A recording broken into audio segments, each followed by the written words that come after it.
Mes amis, bonjour, j'espère que vous allez bien. Alors je profite de ce petit temps calme, on a un petit peu de soleil, pour vous faire encore une petite capsule. Le sujet d'aujourd'hui, ce sera la partie 2 concernant les implants énergétiques. Alors pour ceux qui viennent juste de découvrir ma chaîne, je suis médium, télépathe avec les animaux, toutes sortes d'animaux, sauf animaux sauvages, je n'ai pas encore essayé. Je pratique les soins énergétiques sur les humains, les personnes, sur les animaux également, et le nettoyage énergétique et le retrait des implants énergétiques en sortie astrale consciemment. Si vous regardez mes vidéos, si vous montez dans l'historique, si vous descendez dans l'historique, vous verrez que j'en parle quand même assez pas mal.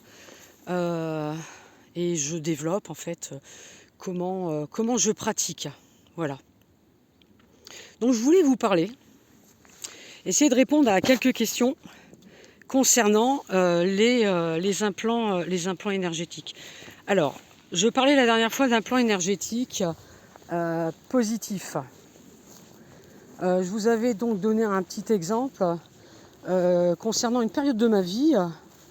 On va faire un petit récapitulatif où je m'étais levée un matin avec une cicatrice au niveau de l'abdomen.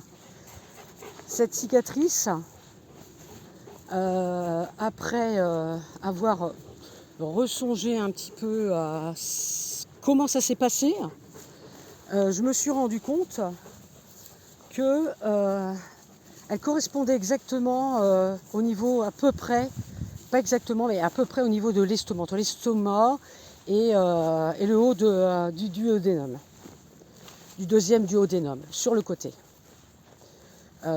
gauche, mon côté gauche à moi. Bon, pour les détails, pour ceux qui veulent avoir des détails précisément, la longueur environ 2 cm. Et un matin, donc je me réveille avec cette cicatrice. Pas de douleur, rien du tout, pas d'intervention chirurgicale, rien du tout. Environ 1 an après, si c'est pas plus, comme je l'avais dit dans la précédente vidéo, je me retrouve avec des problèmes gastro-intestinaux. Inflammation, j'ai vu gastro-entérologue, j'ai suivi des traitements, etc. Mais pas que.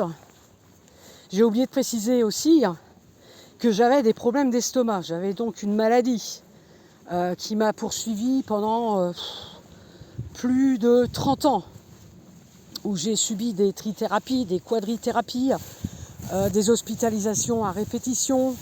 Ça m'a pourri la vie, j'ai eu beaucoup de douleurs. J'ai été immobilisée également chez moi parce que ça m'a paralysé pas mal d'années. Ceci étant, je continuais toujours mes occupations favorites, la voyance, la médiumnité et les soins énergétiques. Mais pas vraiment les soins énergétiques à distance en sortie astrale. Ça, c'est arrivé bien après, quelques années après. Voilà. J'ai donc suivi tous ces traitements trithérapiques et quadrithérapiques. Le dernier, c'était un traitement quadrithérapique, dont d'ailleurs il a été très très puissant pour éradiquer cette fameuse bactérie qu'on appelle la HP, Helicobacter pylori. Et en fait, on l'a toute, mais elle est, on va dire, négative inactivée, donc elle a un rôle bien particulier dans le pH et le rôle de la digestion et de l'estomac. Voilà. Mais lorsque on est amené à développer et à exacerber cette bactérie par des moyens, on va dire, inconscients, comme par exemple l'anxiété, le stress et j'en passe, eh bien cette bactérie-là, elle bascule dans l'acidité. Voilà. Elle change en fait son mode de travail et elle devient en fait auto-immune. Elle attaque directement les parois de l'estomac. Elle est à l'origine des cancers et bien évidemment, il faut la neutraliser ou la rééquilibrer. C'est très important. Voilà pour la partie médicale. Donc j'avais suivi plein de traitements et tout ça. Bon, ça c'est fait, c'est tourné, la page est éclaircie de ce côté-là. Donc, j'avais eu cet implant. Alors cet implant qui m'avait été posé, ou peut-être qu'ils me l'ont retiré. Finalement, je n'en sais rien. Si, admettons, ils me l'ont posé, alors c'est eux qui, j'en sais rien, qui m'ont déclenché cette maladie pendant des années. Et avec l'expérience, et puis j'ai fait mon coming out, mon remember, et je me suis rendu compte qu'en fait, Chris, pendant toutes ces années que tu étais malade, que tu étais couché parce que tu n'étais pas bien, j'étais tellement mal que en fait, ça a accéléré et facilité mes décorporations. Et ça, c'est important de le noter parce que peut-être que certains d'entre vous le vivent déjà. J'avais jamais raconté cette partie de ma vie, donc voilà, je vous en parle pour aider peut-être certaines personnes éventuellement à comprendre ce qui leur arrive. Quand le corps est en souffrance, eh bien, il a besoin de sortir de son corps. Hein. La conscience, le corps astral ne supporte plus la douleur et cela peut, dans certains cas, favoriser la sortie astrale. Eh bien, c'était mon cas. C'est là que j'ai fait le plus de sorties astrales. J'en fais toujours, bien entendu, bien évidemment. Mais, je veux dire, là, c'était puis des expériences, des rencontres. C'est incroyable, quoi. Parce que je ne supportais plus d'être dans mon corps tellement je souffrais. Voilà. Et quand je revenais, après 1h30, 2 heures de coma entre guillemets, vous me comprenez, eh bien, c'est comme si c'était une renaissance. Je récupérais tous mes sens et j'étais bien comme si je n'avais rien. Comme si je n'avais jamais été malade. Alors, est-ce que ce sont des implants positifs, négatifs ? Peut-être qu'on m'a mis un implant négatif pour développer, accélérer ce processus pendant toutes ces années. C'est fort possible. Allez, admettons que ce soit cela.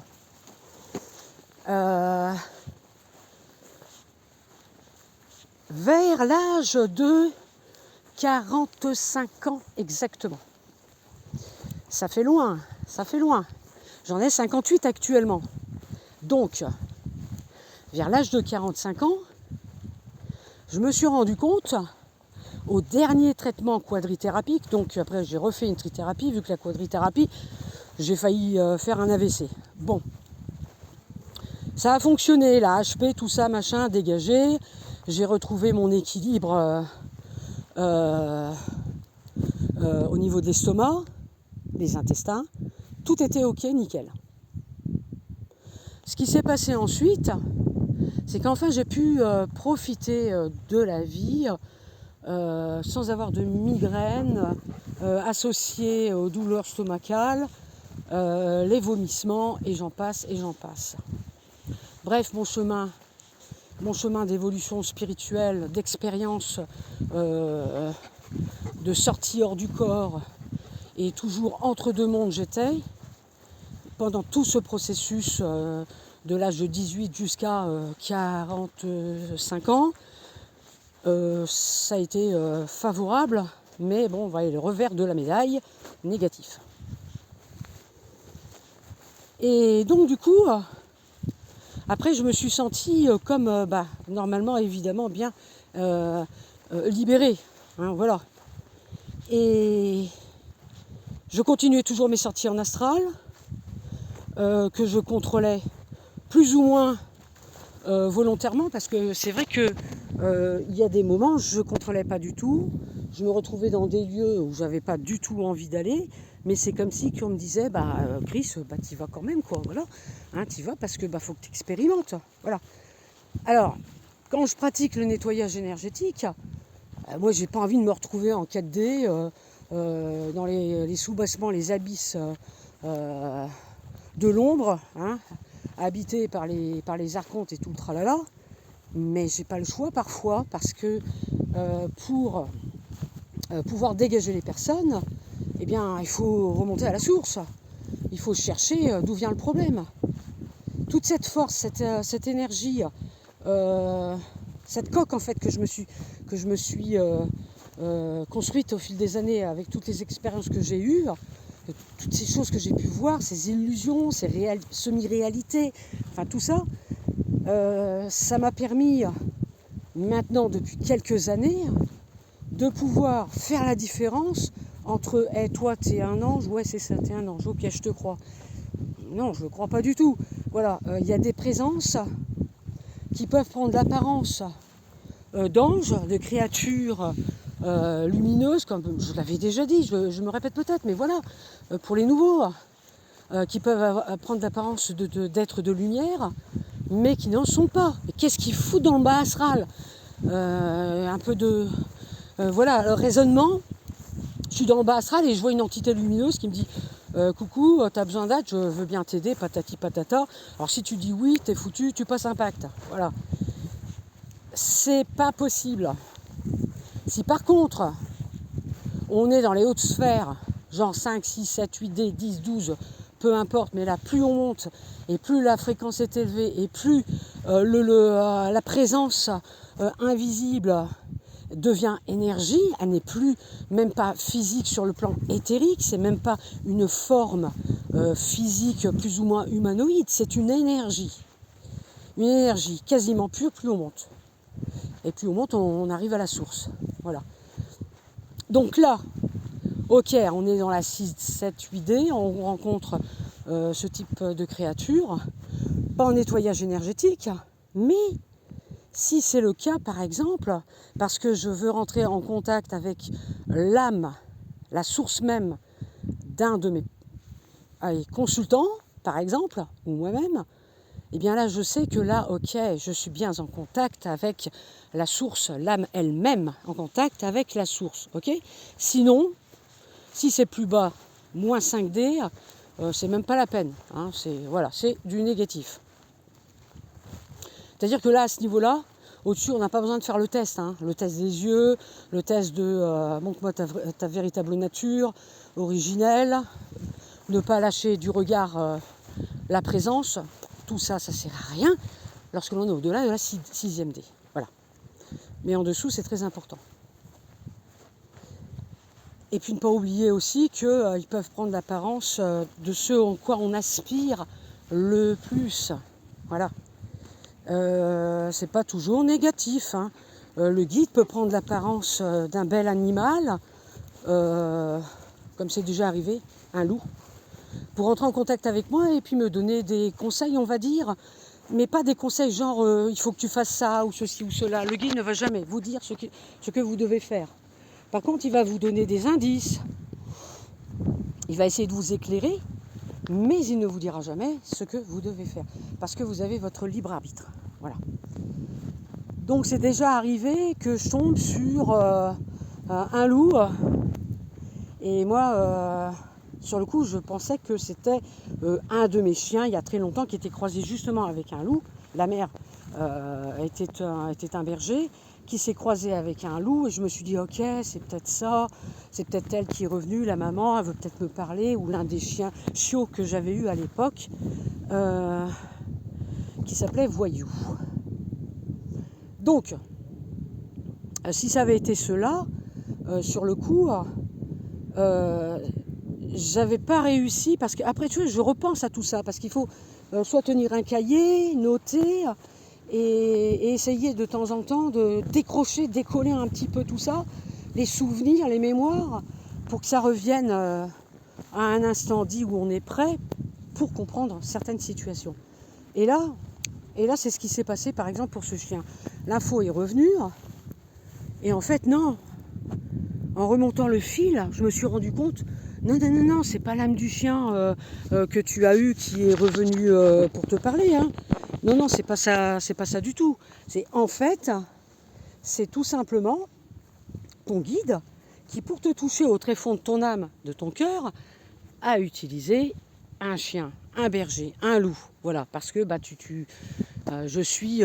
j'adore les loups, quoi. Voilà, j'adore les chiens, voilà. Donc, vous pouvez avoir votre guide, il peut vous contacter aussi, même dans la vie de tous les jours, la nature. Vous voyez un corbeau, c'est pas forcément annonciateur négatif, présage négatif. Vous pouvez voir un lapin, vous posez une question ou pas, vous êtes dans le questionnement en ce moment, et puis voilà, vous voyez cet animal, c'est votre guide. C'est votre guide qui vous répond. Il ne faut pas tout de suite dire « Ah ouais, c'est parce que j'étais indien, voilà, ceci, cela. » Oui, peut-être, mais c'est pas ça. C'est en fait, pour nous toucher, sans qu'on ait notre ego et notre côté analytique qui se mettent en marche, eh bien, le guide va utiliser un moyen très simple qui est la nature. La nature, les éléments, les animaux, eux, ils sont connectés directement aux éléments. Donc, ils peuvent être incorporés, on va dire, incorporés par un guide, par une entité invisible, pour passer ce message. Voilà. Une fois que le message est passé, alors ça, si on a la possibilité, la chance de voir l'animal, les yeux dans les yeux, moi, je l'ai déjà vécu à plusieurs reprises, hein. Notamment avec un faucon quesserelle, qui d'ailleurs est repassé tout à l'heure. Il m'a regardé, il était devant la fenêtre de la cuisine, il m'a regardé, en fait il a atterri par terre dans un coin de la palissade, et il m'a regardé. Quand j'ai vu son regard, je ne sais pas, c'est pas le regard d'un faucon quesserelle.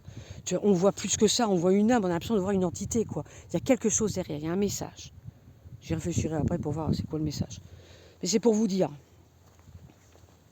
Donc, vous pouvez savoir si vous captez ce regard, si vous arrivez, si l'expérience que vous avez vécue ou que vous vivrez avec un animal, vous pouvez l'appeler animal totem si vous voulez éventuellement, ça peut être aussi un animal totem, animal qui vous suivra toute votre vie, qui en fait vous êtes, cet animal va servir de relais entre les mondes visibles et invisibles, votre animal totem. Donc ça peut être n'importe quel animal.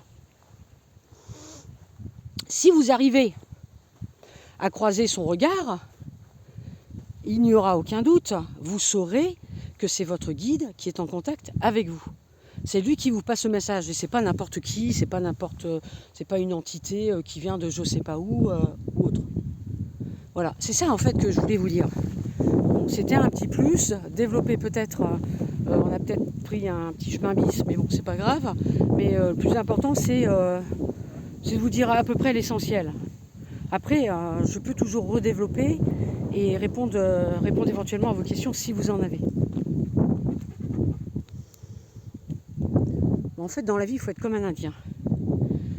Pas toujours être dans l'observation, ni dans l'attente, mais quand on est vraiment connecté aux éléments, à la terre, tous les jours, qu'on se connecte. Alors on se connecte, c'est pas mental, c'est vous savez très bien hein, comment on fait. Hein, on suit son instinct, voilà. C'est marcher simplement en conscience, être conscient de ses pas, être conscient de la vie, des énergies de la terre et les énergies qu'elle nous donne, qu'elle nous transmet, et j'en passe. Et quand on a ce flux d'énergie, cette connexion-là, eh bien, on voit le monde différemment. C'est-à-dire que on peut voir des manifestations, même en faisant une petite balade tranquille, on peut voir des manifestations. Bon, en ce moment, il y en a pas mal des manifestations. Hein. Même à la maison, sans méditation particulière. Moi, ça m'est arrivé plus d'une fois. En ce moment, il y a beaucoup de silhouettes lumineuses qui passent, qui repassent, qui ratapassent. T'attends ta friandise? Oui. Et ça, c'est qu'il y a quelque chose. Il doit y avoir il y a peut-être un message à transmettre. Voilà. Là, il faut se mettre en mode méditation. Voilà, voilà. Si vous avez des questions, les amis, n'hésitez pas. Et bien, je vous répondrai. À la prochaine.